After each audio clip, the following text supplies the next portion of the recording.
सनातन धर्म में एकादशी व्रत बहुत ही पवित्र, शांतिदायक और पापनाशक माना गया है।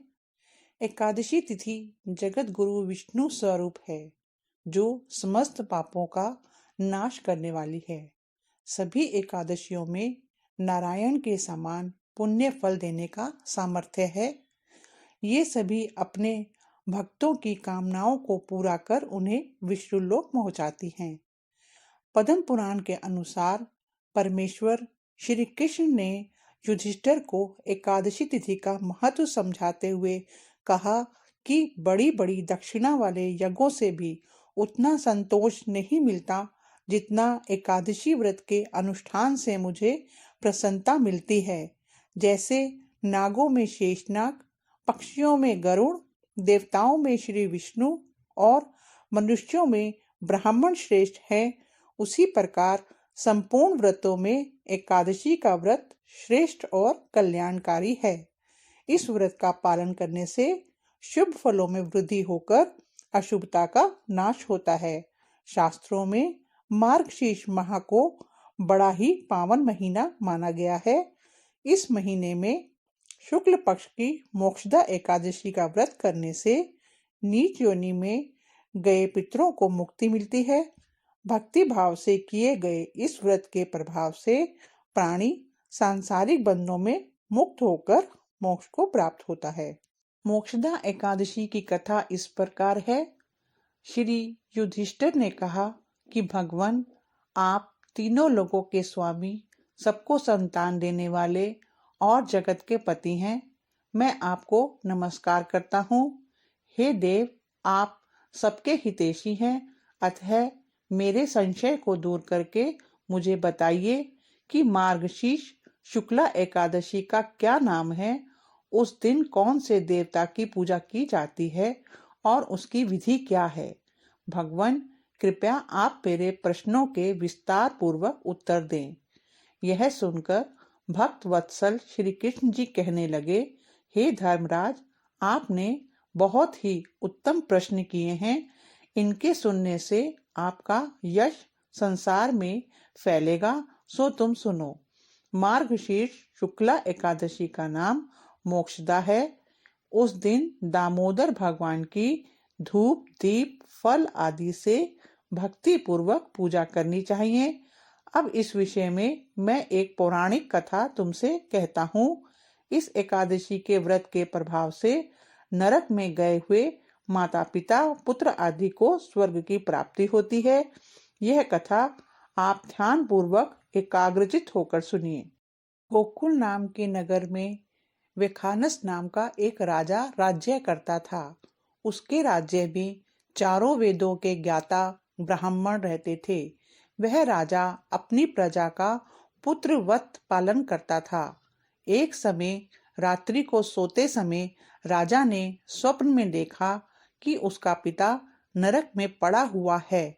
इससे उसे बड़ा दुख हुआ और प्रातः होते ही विद्वान ब्राह्मणों के पास जा अपनी स्वप्न कथा कहने लगा कि मैंने अपने पिता को नरक में पड़ा देखा है और उन्होंने मुझसे कहा है, हे पुत्र, मैं नरक में पड़ा हूँ, यहाँ से तुम किसी प्रकार मेरी मुक्ति का उपाय करो। जब से उनके ये वचन मैंने सुने हैं, मेरे चित्त में बड़ी अशांति हो रही है।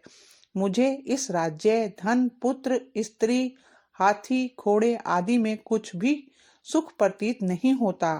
अब मैं क्या करूं, कहाँ जाऊं? इस दुख के कारण मेरा सारा शरीर जल रहा है। अब आप कृपा करके कोई तप, दान, व्रत आदि ऐसा उपाय बताइए जिससे मेरे पिता की मुक्ति हो जाए। उस पुत्र का जीवन व्यर्थ है जो अपने माता पिता का उद्धार ना करा सके।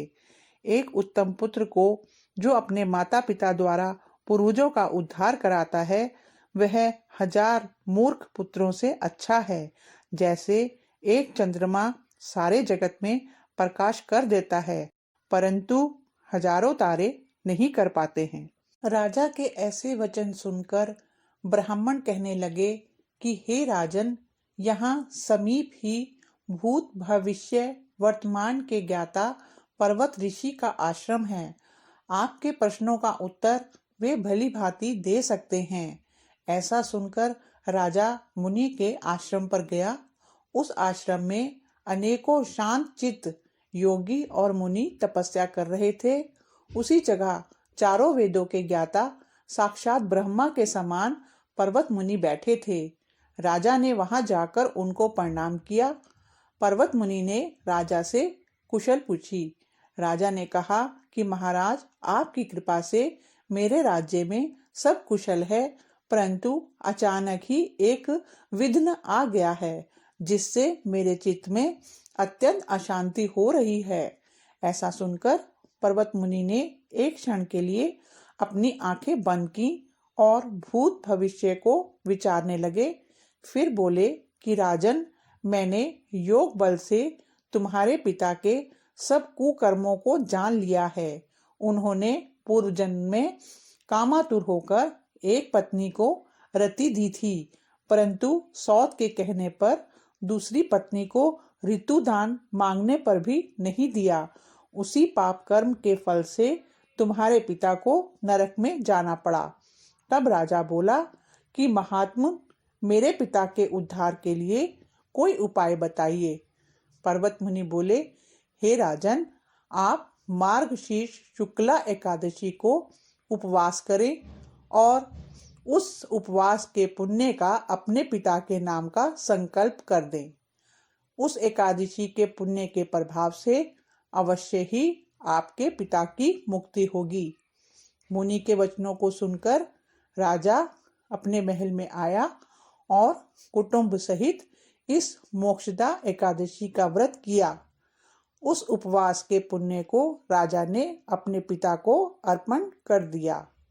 उस पुण्य के प्रभाव से राजा के पिता को मुक्ति मिल गई और वह स्वर्ग में जाते हुए अपने पुत्र से कहने लगा, हे पुत्र, तेरा कल्याण हो। यह कहकर राजा का पिता स्वर्ग चला गया। मार्गशीर्ष मास के शुक्ल पक्ष की इस मोक्षदा एकादशी का जो व्रत करते हैं, उनके समस्त पाप नष्ट हो जाते हैं और अंत में वे स्वर्ग लोक को पाते हैं। इस व्रत से बढ़कर मोक्ष देने वाला और कोई व्रत नहीं है। इस कथा को पढ़ने या सुनने से वाजपेयी यज्ञ का फल मिलता है। यह व्रत मोक्ष देने वाला तथा चिंतामणि के समान सब कामनाएं पूरी करने वाला है।